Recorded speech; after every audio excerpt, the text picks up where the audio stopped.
মুহূর্তে আমি রুমে আসার পরপরই আমার চিকিৎসক সহকর্মীবৃন্দ এবং একই সঙ্গে আমার অন্যান্য যারা সেবিকা ও কর্মচারীরা আছে তারা এসে আমাকে বলেন যে স্যার আপনার আমরা যে অবস্থায় আছি আমাদের নিরাপত্তার স্বার্থে আপনি যদি উপর থেকে একটা ডিসিশন না নেন এবং আমরা যদি কর্মপরিবেশ না পাই তাহলে আমরা আসলে কাজে যেতে ভয় পাচ্ছি। এটা আসলে আমাদের পূর্ব নির্ধারিত কোনো কর্মবিরতির পরিকল্পনা না এবং তারা সবাই এক হয়ে আসে নিরাপত্তার স্বার্থে, সেইভাবে আমাদের সব জায়গাতে কর্ম ব্যবস্থা বন্ধ আছে।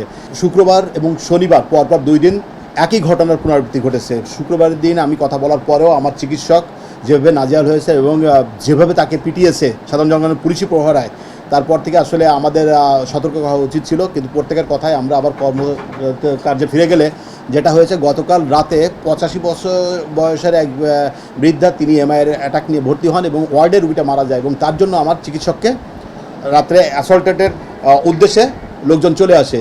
সেই চিকিৎসক ভয় পেয়ে অলরেডি ঢাকায় চলে গেছে। সে ডিক্লেয়ার করছে সে সরকারি চাকরি করুক আর না করুক আর ভোলাতে ফিরবে না।